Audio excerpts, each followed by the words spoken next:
São Paulo perdeu do Atlético Mineiro no primeiro jogo da Copa do Brasil. 1-0 dentro de casa. Mas e aí? A gente consegue reverter esse placar aí na volta, lá em Minas? Bem, vamos lá, vamos fazer um retrospecto aqui do São Paulo fora de casa. E também vamos fazer um retrospecto aqui do São Paulo contra o Atlético Mineiro.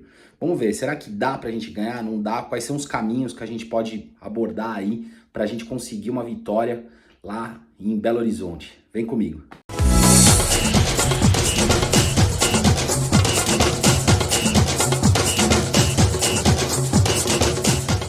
Fala galera, Sérgio Olivetti na área, diretamente aqui do nosso canal Clube de Rivais. É um prazer estar aqui com você. Bora falar um pouquinho de São Paulo e Atlético Mineiro, esse jogo de volta que vai acontecer no dia 12 de setembro. E o São Paulo vai precisar reverter aí um placar negativo que teve dentro de casa, né? Perdeu por 1-0, então a gente precisa ganhar, a gente precisa da vitória para pelo menos levar esse jogo para os pênaltis. Mas e aí? Será que dá? Qual que é o retrospecto do São Paulo? Ele é ruim, ele é bom? Quais são os pontos que a gente tem que se apegar? Vamos falar um pouquinho disso? Vamos começar falando dos pontos ruins, tá? Vamos começar por aí. Primeiro ponto ruim. A última vitória que a gente teve fora de casa, faz 2 meses, né? Foi no dia 3 de julho, que a gente ganhou do Atlético Paranaense fora de casa por 2-1. Então assim, já faz um tempinho que o São Paulo não vem tendo vitórias fora de casa. Vamos falar um pouquinho do retrospecto contra o Atlético Mineiro. Cara, esse retrospecto é ruim. Na verdade, o São Paulo não tem bons placares contra o Atlético Mineiro, tá? Na história, a gente teve 89 encontros. 89 encontros, veja bem esse número. 89 encontros só para 28 vitórias do São Paulo. Quando a gente leva esse número para fora de casa, jogando em Minas Gerais ou com o mando do Atlético, ao todo foram 43 jogos. 43 jogos com apenas 8 vitórias do São Paulo. Isso ao longo do tempo, tá? Desde a primeira vez que eles se encontraram lá na década de 60. A última vitória do São Paulo em Minas, no caso foi na Arena Independência, foi um jogo que o São Paulo ganhou por 2-1. 2-1 em 2016. Cara, faz tempo pra caramba. Muito tempo, 8 anos desse jogo, tá? Na época, você sabe quem marcou? Vou te contar quem marcou pro São Paulo. Maicon e Gilberto. Você vê que o time é outro já. Então assim, outras peças, outras coisas, etc. Bem, a última vitória que o São Paulo teve contra o Atlético Mineiro, só que aí no Morumbi, foi de 3-0 em 2020. 2020. Sabe quem que marcou os gols? Um deles especificamente, Igor Gomes que inclusive agora tá do outro lado jogando contra a gente. Além do Igor Gomes, a gente teve o Toró fazendo gol. Cara, o Toró, lembra do Toró? Meu, ele fez gol. E o Gabriel Sara, que hoje tá jogando no Norwich, né? Teve as propostas lá para sair do Norwich e tal. Base tricolor, também fez um dos gols. 3-0 em 2020, ou seja, de 2020 para cá, a gente não ganha do Atlético Mineiro, tá? E desde 2016 a gente não ganha fora de casa. Então assim, o retrospecto não é bom. Mas vamos falar das coisas boas. Vamos lá. O São Paulo nesse ano aqui teve ao todo 5 partidas que ganhou com mais de 2 gols de diferença fora de casa. Vamos lembrar um pouquinho delas, tá? Foram 2 partidas pela Libertadores, tá? O São Paulo ganhou de 3-1 do Cobressal, lá, tá? E ganhou de 2-0 do Barcelona de Guayaquil, beleza? Foram 2 partidas também pelo Brasileiro. Ganhou de 3-1 do Vitória e ganhou de 3-0 do Atlético Goianiense, beleza? E também teve uma partida de 3-0 que a gente ganhou contra o Inter de Limeira lá no Paulista. Isso com mais de 2 gols, tá? Teve outras vitórias do São Paulo fora de casa, só que com mais de 2 gols, que é aquilo que a gente precisa para se classificar automaticamente, sem precisar dos pênaltis, foram essas partidas que a gente ganhou no ano. O único problema é que essas partidas todas aconteceram no primeiro semestre. Nenhuma após o primeiro no segundo semestre a gente ganhou por mais de 2 gols, tá? Então esse é um ponto pra gente ficar preocupado. Só que tem uma coisa que é o mais importante, que é o que São Paulino precisa se apegar, cara. Precisa se apegar muito. No quê? Na Copa do Brasil de 2023. Nesse exato momento que a gente tá agora na Copa do Brasil de 2023, nas quartas de final, a gente ganhou do Palmeiras, fora de casa, por 2-1. tá? Que é um placar que leva a gente para os pênaltis agora contra o Atlético. E o Palmeiras, aquele super time, etc. A gente já tinha ganho em casa, né? O Palmeiras precisava fazer o placar e a gente foi lá e cravou 2-1 contra o Palmeiras. Além disso, na final, cara, você lembra da final de 2023? Meu, não dá pra esquecer, né, cara? Tá ali, mora no nosso coração aqui. Na final de 2023, o primeiro jogo foi lá no Maracanã, contra o Flamengo. E o que a gente fez? A gente ganhou de 1-0, gol do Caleri de cabeça. Puta, que delícia aquele gol, meu irmão. Depois a gente conseguiu segurar o placar aqui de 1-1 no Morumbi e a gente se sagrou campeão da Copa do Brasil de 2023. Cara, o que quer dizer com isso? Porque a gente tem um histórico positivo na própria Copa do Brasil recente. Não contra o Atlético Mineiro, mas contra times fortes. Flamengo, esse super time, etc. Tudo bem que naquela época tava com o São Paulo, tava aqueles processos lá de idas e vindas do Flamengo, mas e daí é um grandíssimo time. E esse time que tá aí do Palmeiras, entendeu? Com o Abel Ferreira, no Allianz Parque, aquele negócio, a gente foi lá e ganhou. Então, dá pra gente ganhar do Atlético Mineiro? Lógico que dá, meu irmão. Lógico que dá. Dá pra gente ir lá e fazer um placar curto de 1-0, 2-1, por exemplo, levar isso pros pênaltis. E aí, nos pênaltis, eu acho que o Rafael é um pegador de pênaltis, ele consegue fazer a diferença. Lembra daquele jogo contra o Sport na Copa do Brasil do ano passado? Que ele conseguiu segurar ali as bolas que precisavam nos pênaltis? Então, o Rafael, ele pega pênalti. Então sim, e a gente tem bons cobradores, né? Não vamos esquecer que a gente tem bons cobradores também, né? Lucas bate pênalti, Luciano bate pênalti, Caleri bate pênalti, o Galopo, se entrar, bate pênalti. Então assim, a gente tem grandes cobradores de pênalti dentro do elenco. Então vamos acreditar que nos pênaltis a gente tem uma vantagem boa e também dá pra gente fazer um placarzinho maior aí, com 2, 3 gols de diferença, pra gente não precisar de pênaltis e passar de uma vez. Mas vamos lá.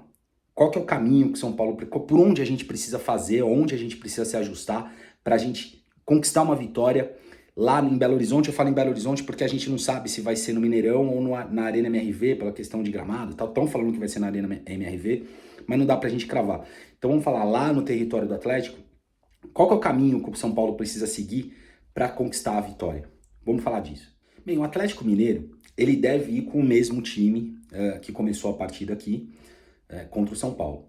Então aquele time tem o miolo de zaga, né? Tem Saravia na direita, Guilherme Arana na esquerda, Otávio e Alan Franco ali no miolo com aquele quarteto lá na frente. Vai ser isso, tá? Não vai ser muito diferente disso. Aonde o São Paulo tem uma brecha aqui? Nas subidas do Arana. Apesar do Atlético Mineiro estar com o resultado embaixo do braço, dentro de casa, eu duvido que o Atlético Mineiro não vá querer propor o jogo, não vá querer sair pro jogo. Então o segredo tá aqui no Arana. O Arana vai subir. O Arana vai deixar espaço nas costas. E aí a gente vai precisar muito do Rato. O Rato precisa preencher essas costas do Arana e aqui tá um caminho, tá? Outro caminho importante também tá no Saravia, tá? Né? Não vamos esquecer que no jogo aqui em São Paulo, o Lucas, ele não ficou muito aqui na esquerda, né? O Lucas, ele vinha muito para dentro e isso fazia com que o Saravia, que acompanhou o Lucas o jogo inteiro, vinha acompanhar o Lucas aqui. Eu acho que o Saravia é um bom marcador, mas acho que ele tem um pouco de dificuldades, entendeu? Na marcação, pra dentro e tal. Tanto que o Lucas, ele era parado toda hora com falta. Se você perceber, o Lucas, ele era toda hora que ele passava pelo Saravia, o Saravia vinha e dava uma nele. Então, a gente precisa de um cara aqui na esquerda pra fazer fumaça. A gente precisa de um cara pra fazer fumaça. Na minha opinião, considerando o momento, eu iria de William Gomes, tá? Eu acho que é a melhor pedida ali do que você pegar o Eric, que é um cara que joga na direita, e jogar lá. Na minha opinião, tinha que ser o William Gomes, porque o Ferreirinha não vai estar apto para esse jogo ainda, tá? Provavelmente Ferreirinha só contra o Botafogo.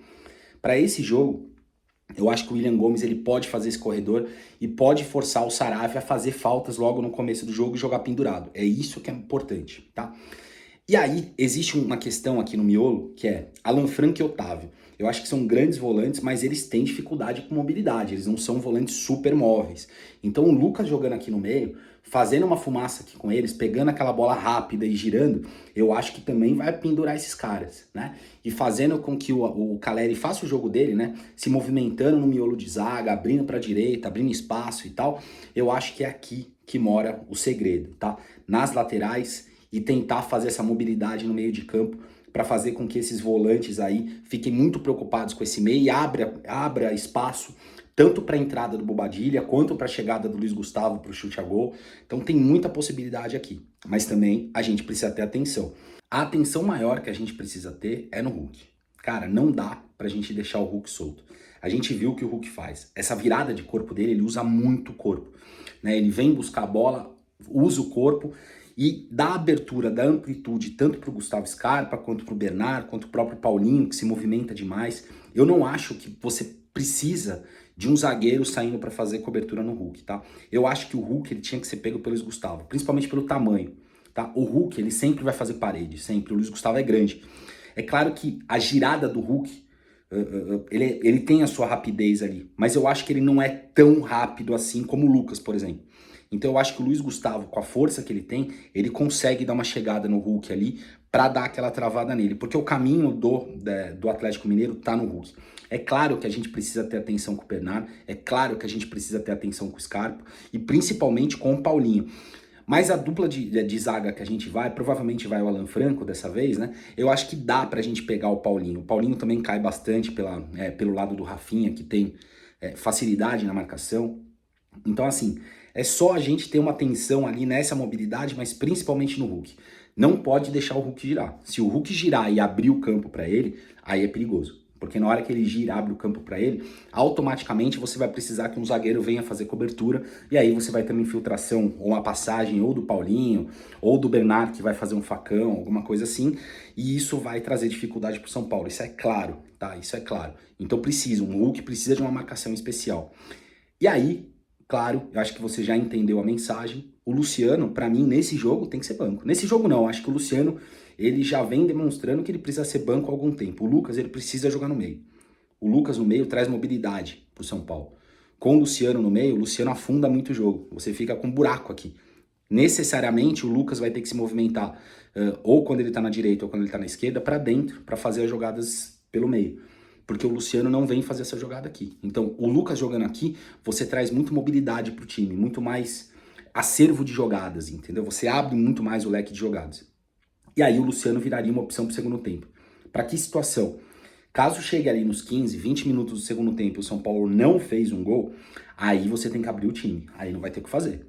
E aí sim, eu tiraria ou o Bobadilha ou o Luiz Gustavo. Aí tem que ver como é que o Luiz Gustavo estaria numa marcação com o Hulk. Se ele não estiver bem, ou se ele estiver bem, deixaria. Mas se ele não estivesse bem, por exemplo, eu sacaria ele, deixaria o Bobadilha fazendo essa daqui, mas aí uma marcação por zona, tiraria o Luiz Gustavo para colocar o Luciano aonde? Dentro da área. Aí sim, jogaria com Caleri e Luciano dentro da área, com os pontas fazendo essa linha de cruzamento e o Lucas tentando fazer essa infiltração e para a chegada do bate. É isso, tá? Tem que ser dessa forma. Não dá pra gente jogar com o Luciano aqui, porque isso deixa um buraco. Você vai deixar um buraco aqui no meio de criatividade, e aí fica muito fácil pros volantes, tanto com a bola quanto sem a bola, terem tranquilidade no jogo, entendeu? Você pode perceber que no jogo contra o São Paulo, eu acho que, se não me engano, foi o Otávio que marcou o Luciano, foi muito fácil pro Otávio, né? Então, assim, o Luciano, a movimentação do Luciano é muito fraca, né? O Otávio só largava o Luciano quando ele vinha buscar a bola no meio dos zagueiros. Então, e o Luciano não tem essa mobilidade que o Lucas tem de sair rápido no 1 contra 1. Então, na minha opinião, o Luciano, nesse jogo, tem que ir pro banco. A gente precisa de velocidade, a gente precisa de mobilidade e a gente precisa de mais jogadas. Eu acho que William Gomes, Lucas e Rato vão dar essas jogadas pra gente, com o Caleri fazendo a movimentação lá. E, se Deus quiser, a gente fazer 2, 3 gols aí no Atlético para passar de uma vez aí pra semifinal. Cara, vamos torcer que dê tudo certo. Zubeldia é um cara experiente, ele consegue ter essa leitura de jogo, certamente. E a gente acredita, sim, que o São Paulo vai conseguir conquistar essa vitória, passar de fase e cravar, quem sabe, aí o bi da Copa do Brasil. Vamos torcer. Tamo junto, galera. Espero que você tenha gostado. Mais importante, se inscreva no canal, deixa sua curtida, comenta. Meu irmão, você acha que tá certo? O que você imagina? Você é atleticano, tô falando bobagem.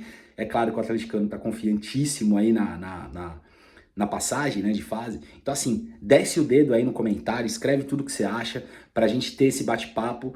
E, cara, compartilha isso, compartilha esse conteúdo aqui, compartilha o canal com a galera, que é muito importante pra gente continuar fazendo conteúdos legais, a gente continuar ampliando o canal.